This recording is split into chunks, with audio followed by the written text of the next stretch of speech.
It was a cold evening when the world witnessed a moment that would forever alter the lives of two men. A white cop, one who had seen it all, was patrolling the streets like any other night in the city. But tonight, fate had something much bigger in store. Standing in front of him was a man who held the power of the United States in his hands, a man who could control the most sensitive operations across the globe. This man was the director of the CIA, a black man who had risen to the top in an institution traditionally known for its secrecy and power. What happened next would change everything. The cop, armed with his routine, walked over to the car parked along the sidewalk. There was nothing unusual at first, just another vehicle, another face. But then, as he looked closer, he recognized who was sitting inside. The director of the CIA. His mind raced, trying to comprehend what he was seeing. How could someone like him, someone of such immense influence, be here, in this neighborhood at this hour? It wasn't just the surprise that stirred the officer. It was the strange, almost unsettling feeling that something wasn't right. There was a quiet tension in the air, an energy that set the officer on edge. This wasn't just about protocol. It was about power, about control, about identity. And in that moment, the officer's own perception of the world would begin to shift forever. He approached the car with caution, the weight of the situation pressing down on him. The director didn't look scared, nor did he look particularly worried. His gaze was steady, calm, almost as if he knew something the cop didn't. But the officer wasn't in a place to question it. His job was to enforce the law, and right now, the law seemed to be clear. The director didn't belong here, or at least that was how the officer saw it. He was detained under the assumption that something was off, but the truth was far from simple. As the cop's hand hovered over his radio, preparing to call for backup, the director's eyes narrowed. He wasn't just a man. He was a symbol of something much bigger than both of them. And the moment he spoke, everything shifted. His voice was calm, but there was an edge to it, something that made the officer hesitate. "I suggest you rethink this," the director said softly, his voice carrying a subtle yet undeniable power. For a brief moment, the officer hesitated, a rare doubt creeping into his mind. He had heard rumors of the CIA's reach, of their influence, but he never expected to encounter it firsthand. What happened next, however, was something neither of them could have predicted. The situation took a dramatic turn as the officer's superiors began to arrive at the scene, each of them unsure of how to handle the situation. On the surface, it seemed like a simple detainment, a misunderstanding, but beneath the surface was a brewing storm. The director's eyes never left the officer's face, his calm demeanor only making the tension in the air thicker. Just when it seemed like the situation might escalate beyond control, the cop's radio crackled. The message that came through was enough to stop him dead in his tracks. It was a message for his own department, but it didn't come from anyone he recognized. The words were brief, but their implications were not. "You're being watched," it said. A chill ran down his spine. It was watching. And why had the message come at such a crucial moment? The director turned slowly, his gaze not shifting from the officer, but his expression now seemed to carry a hidden meaning. "You should be careful," the director said, almost too calmly. "The world is watching, and sometimes, karma doesn't let things slide." And just like that, everything changed. The officer found himself caught in a web of forces much larger than he could have ever imagined. What started as a routine check on a man in the wrong place at the wrong time quickly spiraled into a series of events that would leave both men's lives unrecognizable. As the night wore on, both the cop and the director began to realize that this was no longer just about power and authority. It was about something far deeper, something that would echo through the corridors of power and unravel secrets hidden for years. The director's words echoed in the officer's mind. Karma doesn't let things slide. But what did that really mean? What was about to happen that no one could foresee? In the coming days, the officer would learn firsthand what it meant to be caught in a game of power, loyalty, and betrayal. And the director, he wasn't just a powerful figure. He was part of something much darker, something that would change everything. What no one knew was that the real battle was just beginning. The question that loomed large now was simple. Would the officer ever escape the consequences of his actions? Would the director's cryptic warning about karma be enough to change the course of their destinies? The answers would soon unfold, but not before the true depth of their situation was revealed. Stay tuned, because what happens next will change everything. The days that followed the confrontation were filled with an unsettling quiet. The cop, whose name was Officer Michael Hayes, couldn't shake the feeling that something was wrong. The message over his radio haunted him. Asterisk, you're being watched. Asterisk, it wasn't just the words themselves, but the tone, the way they seemed to echo in the empty spaces of his mind. Who had sent that message? How did they know what was happening in that very moment? And why was it so urgent? Officer Hayes was a man of routine. He had been working in the city for years, patrolling the same streets, making the same calls. But this encounter, with a man who held the world's secrets in his hands, had upended his perception of everything he thought he knew. The director of the CIA, David Chambers, was not just some government official. He was a symbol of the vast, unspoken power that lurked behind closed doors, a figure that few people in the world ever got to see, let alone challenge. Michael couldn't stop thinking about the calm yet intense look in Chambers' eyes. There was something almost hypnotic about it, a gaze that felt like it could strip away the layers of everything you were and expose you for what you truly were beneath. It was a power that made the officer uneasy, but at the same time, he couldn't help but feel a grudging respect for the man. After all, who could rise to the top of an organization as influential and dangerous as the CIA without being a force to be reckoned with? But it wasn't just Chambers' power that lingered in Michael's mind. It was the warning. Karma doesn't let things slide. The words seemed cryptic, like a riddle that Michael couldn't solve. Was he truly in danger? If so, who was behind it all? Was Chambers just threatening him, or was there something more at play? The officer couldn't get answers, and the uncertainty gnawed at him. Back at the police station, Michael tried to shake off the feeling of unease. He had seen plenty in his line of work, but something about the encounter with the CIA director had felt different. His colleagues were mostly unaware of the full details, as Michael hadn't shared the encounter with them. It wasn't that he didn't trust them, but there was a sense of propriety that came with dealing with someone of Chambers' stature. The less they knew, the better. But as days passed, the atmosphere around him began to shift. He started noticing things that seemed out of place. An unfamiliar car parked outside the station, a stranger watching him from across the street. It was subtle at first, almost like the air itself was thickening, but Michael couldn't ignore it. His every move felt like it was being observed. He didn't know if he was paranoid or if something truly was happening. But deep down, he felt the weight of it. Someone was watching him. Meanwhile, Chambers was navigating his own web of complications. As the director of the CIA, he lived in a world of shadows and secrets. The encounter with Michael Hayes was just a blip in the broader scope of things, but it was one that would have consequences. For one, the very fact that he had been detained in the first place posed a risk.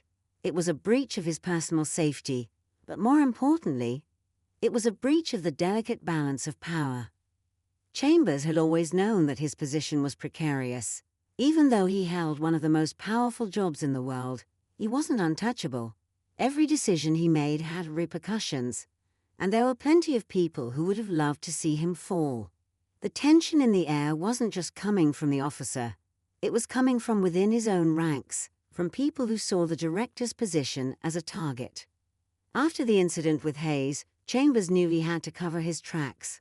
There were too many eyes on him now, and the wrong move could expose everything. His past, his connections, everything he had worked for, could come undone in an instant.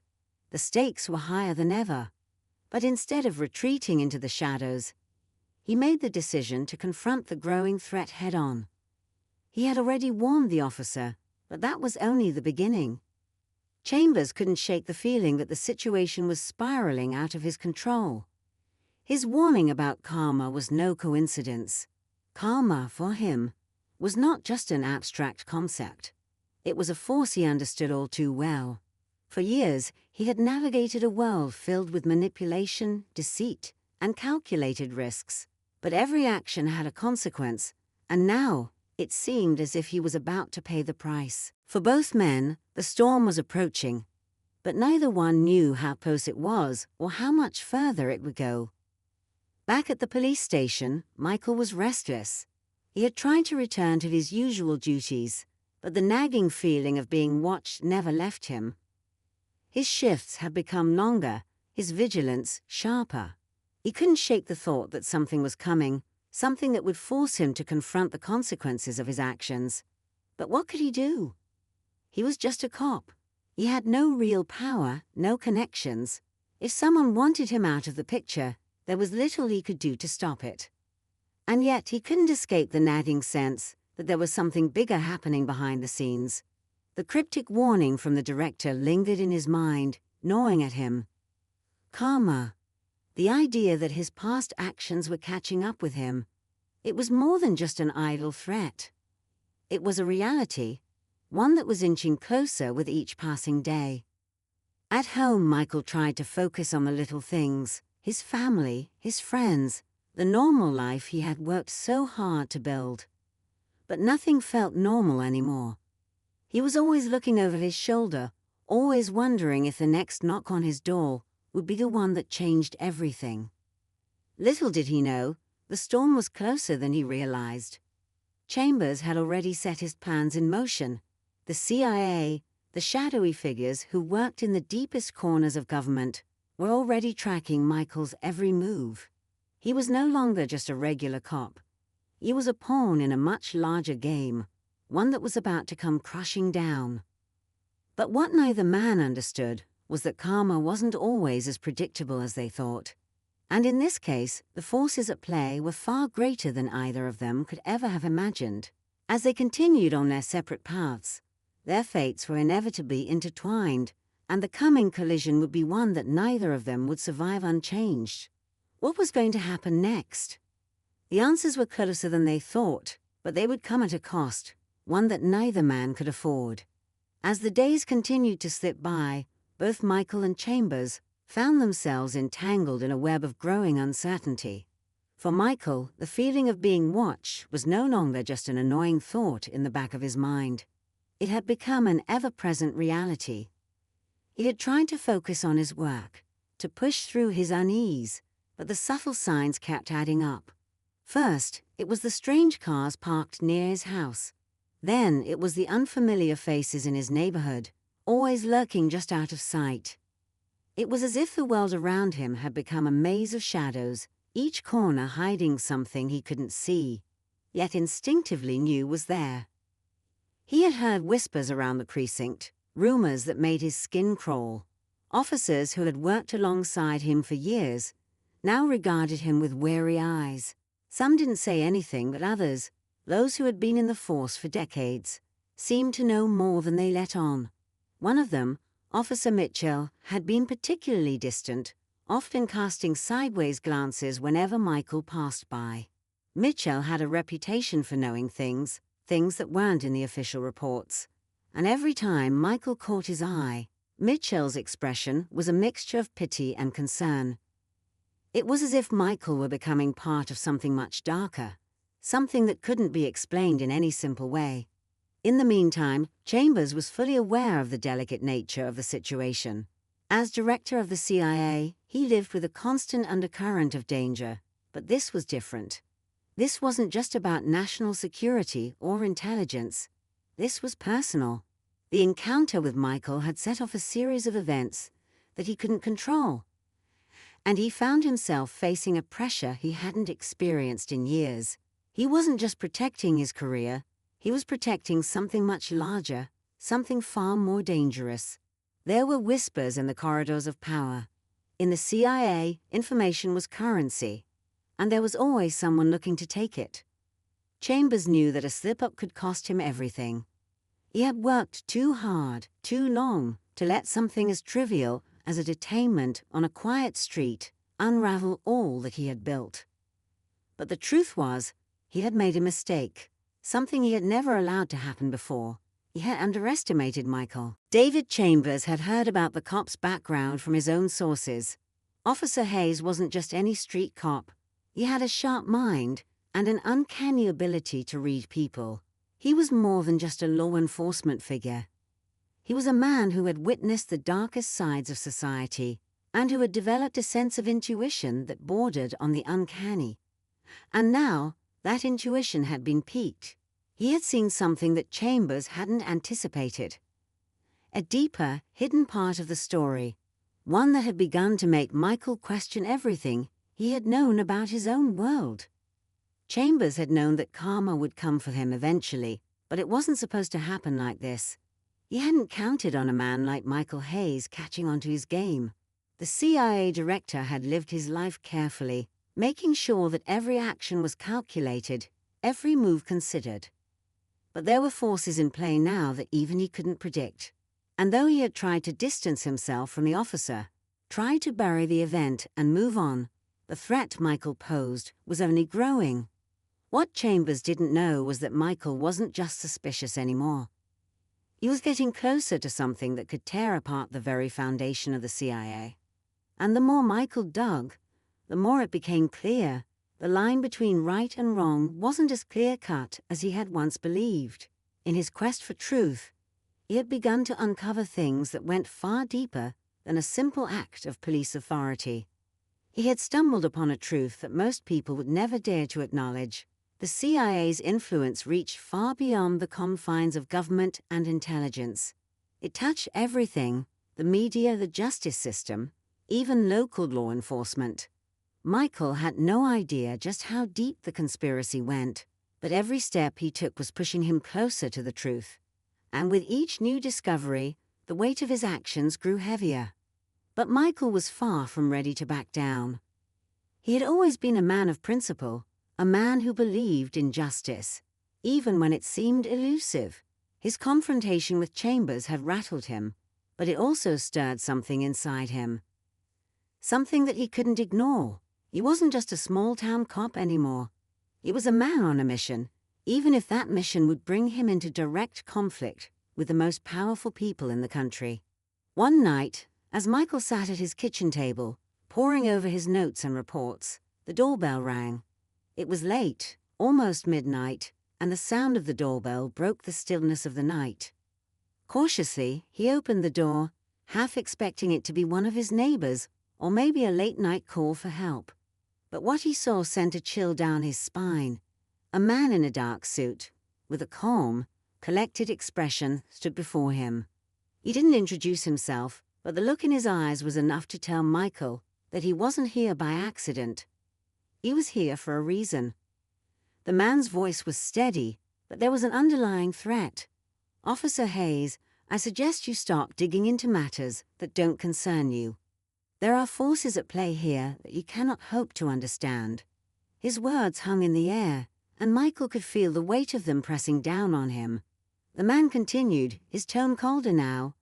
"You think you're investigating the director, but you're only scratching the surface. If you want to keep your life, I suggest you back off." Michael's mind raced, his instincts kicking in. He knew what this meant. Whoever this man was, he wasn't just some government agent. He was part of something much larger, something that had its hands in everything. The message was clear. Michael wasn't just a cop anymore. He was a target.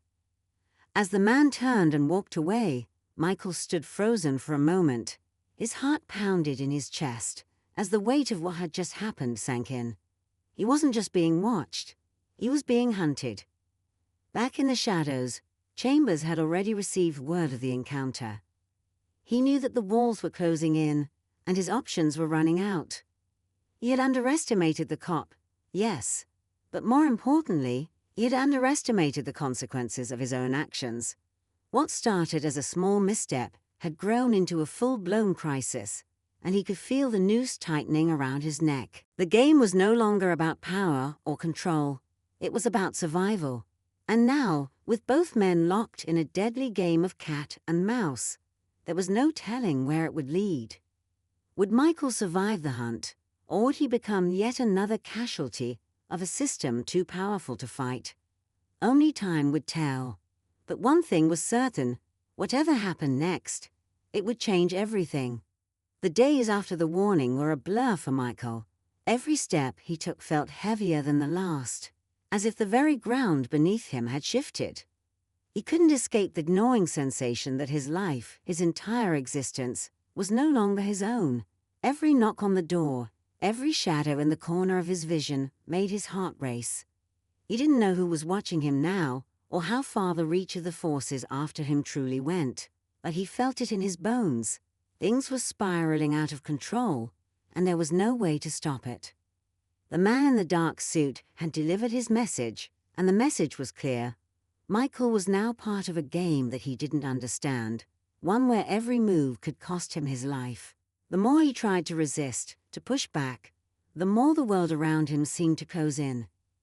He couldn't go to his colleagues for help. They were either too frightened to get involved, or they were already compromised. The deeper Michael dug into the layers of deception surrounding the CIA and the shadowy figures connected to Chambers, the more tangled the web became. Chambers, on the other hand, had no time to waste. The walls were closing in faster than he could manage.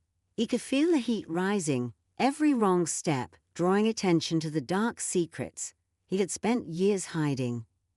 His every decision now felt like a last-ditch effort to keep himself afloat, but the weight of the situation was becoming unbearable.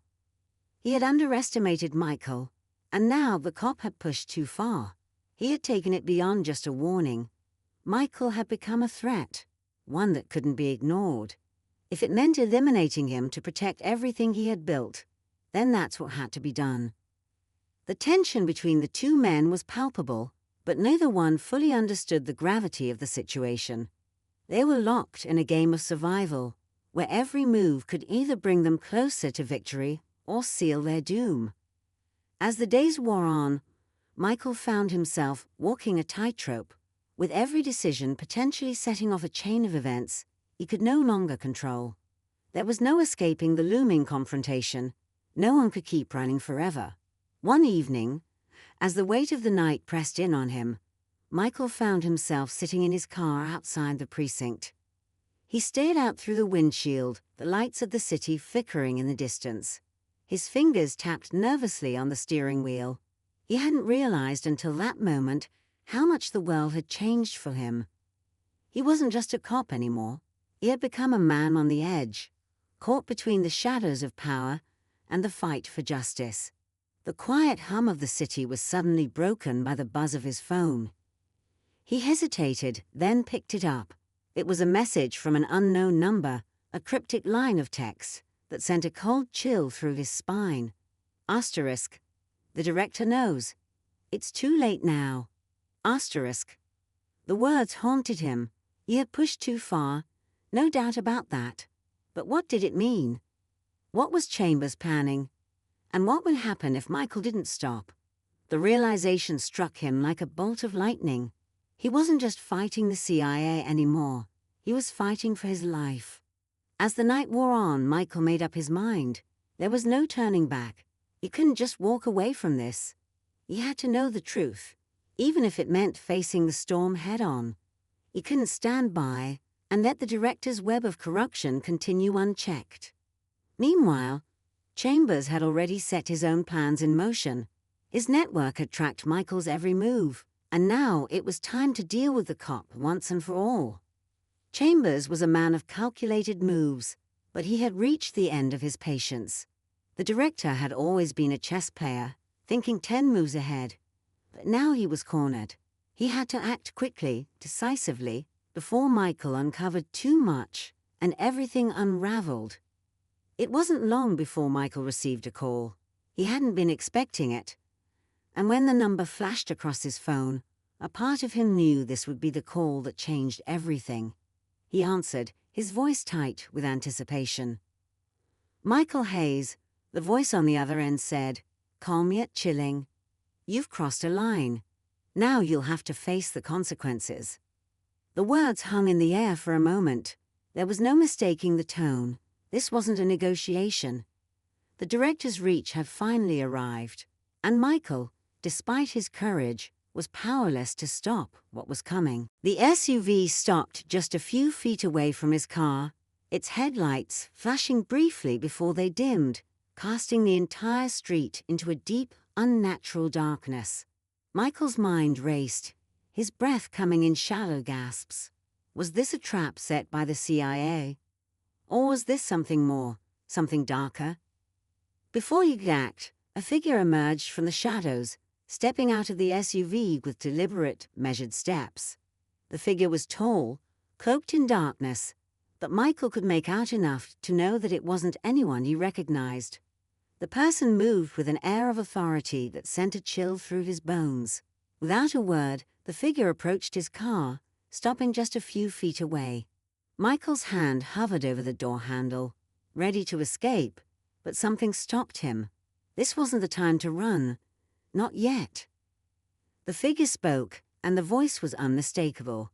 It was the same voice from the phone. "You're not as clever as you think, Michael," the voice said, its tone mocking with an edge of coldness. "You've been following the wrong trail.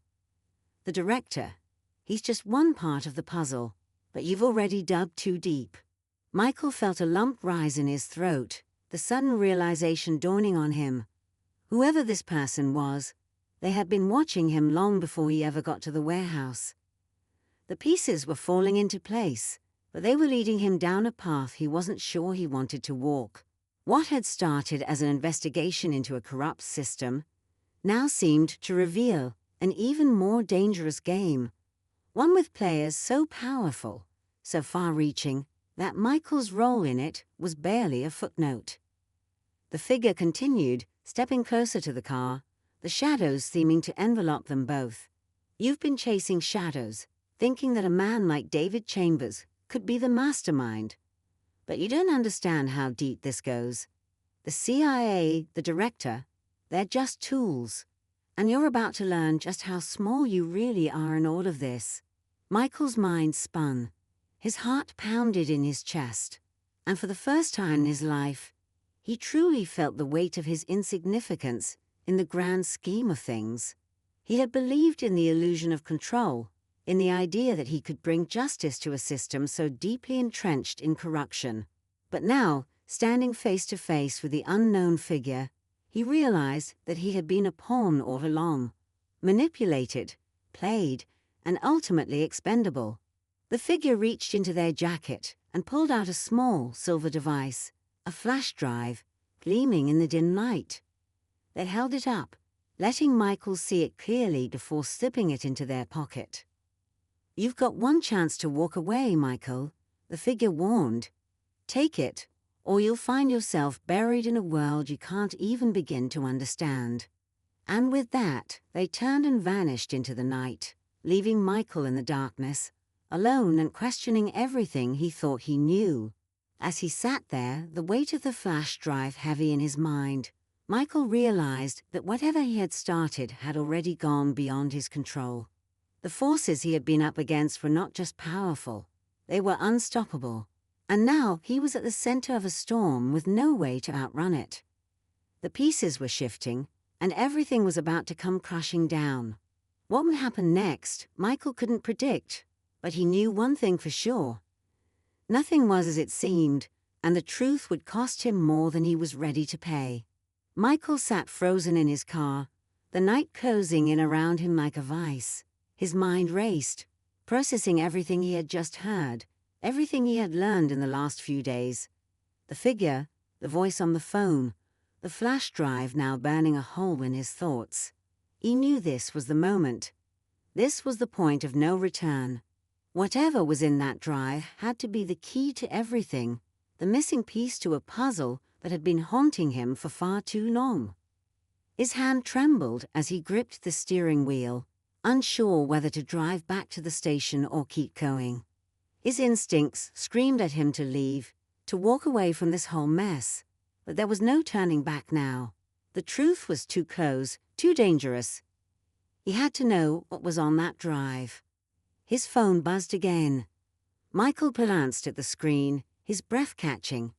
It was a message from an unknown number, a single line of text that sent a shiver through him. Asterisk, meet me. The clock is ticking. Asterisk. The urgency in the message was clear. Whoever had sent it knew he was close to uncovering the truth. But why hadn't they revealed themselves sooner? Why now, just when Michael thought he was on the edge of understanding it all? Was this a trap? Or was this his chance to finally get answers? The uncertainty gnawed at him, but he couldn't back down. He had to follow this thread, no matter where it led. He started the car again, the engine roaring to life, as he drove toward the address the message had provided. It was in the heart of the city, an area he knew well, a run-down part of town where few dared to go. He wasn't sure who he was meeting, but he knew it would be the last step in this twisted journey. When he arrived, the street was dark, deserted. His headlights illuminated the dilapidated buildings, their broken windows casting eerie shadows on the sidewalk. He parked the car and stepped out, his senses on high alert. There was no one around, just the wind whistling through the empty streets. He walked cautiously toward the alley where the message had directed him, every step echoing in the silence. At the end of the alley, he saw a figure standing in the shadows. The silhouette was unmistakable, and as Michael's eyes adjusted to the darkness, he recognized the figure. It was the same person who had warned him earlier. The figure stepped forward into the light, revealing a face he hadn't expected. Officer Mitchell, the veteran cop who had been acting so strange lately, the one who seemed to know more than he let on. Mitchell. Michael's voice was a mix of confusion and disbelief. What the hell is going on here? Mitchell gave a small, tight smile, but there was no warmth in it. You're too deep, Hayes. It was always going to end like this. Michael's heart raced. End like what? What are you talking about? Mitchell's expression hardened. You've been playing into their hands, and you didn't even know it. The director? He's not the one you need to worry about. You were never meant to uncover the truth. You were meant to be a distraction. The words hit Michael like a physical blow. A distraction? What the hell does that mean? Mitchell took a step closer, his voice dropping to a whisper. You've been investigating the wrong people, Michael. The director, he's just the surface. The ones pulling the strings are in places you can't even imagine. People you've known, people you trust. You were set up from the start. Michael's mind reeled. He couldn't make sense of it all. You're lying. You have to be. Mitchell shook his head, his eyes cold. It's not a lie. The truth is you've been working for them all along. They've been watching you every step of the way, manipulating you into digging deeper and deeper into a system that's designed to keep you in the dark. Michael took a step back, his head spinning. He had trusted Mitchell. He had confided in him when things didn't add up, believing that the veteran officer would be his ally. But now it all made sense. Mitchell's odd behavior, the way he had kept his distance, the way he seemed to know more than he let on. He had been part of the machine all along, a cog in the very system Michael had been trying to expose. You're a part of it, Michael said, his voice trembling with anger and disbelief. You've been using me. Mitchell didn't respond. Instead, he turned and motioned toward the shadows. The people you're after, they've already moved on. And now you're part of the plan, too. There's no way out for either of us. Before Michael could react, a car screeched to a halt behind them. The headlights blazed toward them, blinding him momentarily.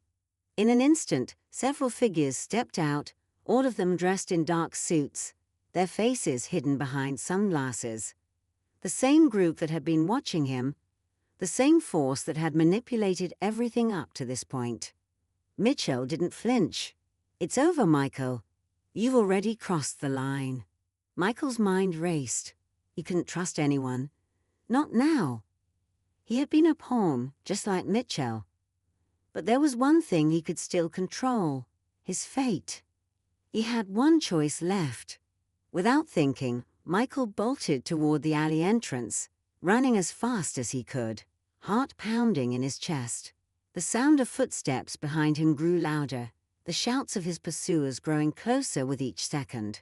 His mind was a blur, but there was a single crystal-clear thought that cut through the chaos. He had to destroy the flash drive. It was the key to everything, the last piece of evidence that could bring down the entire operation. He had to make sure no one else could use it.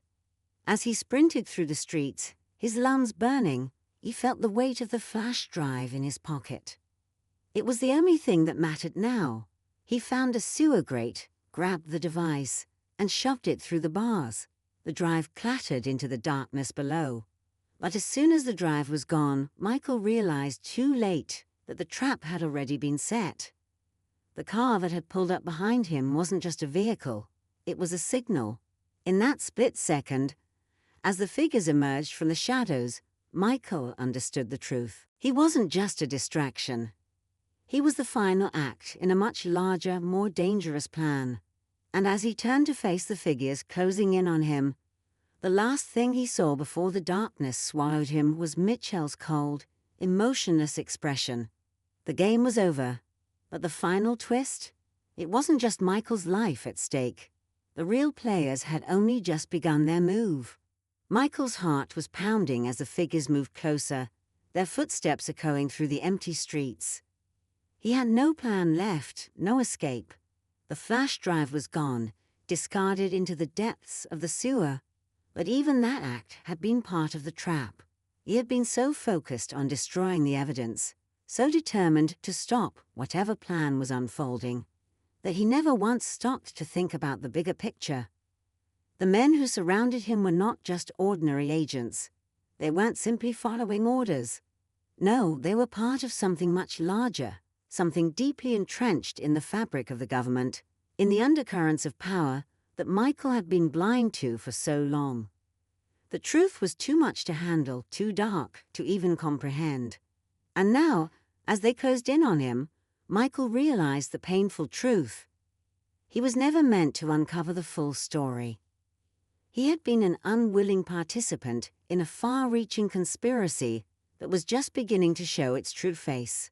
Mitchell stood off to the side, his expression unreadable.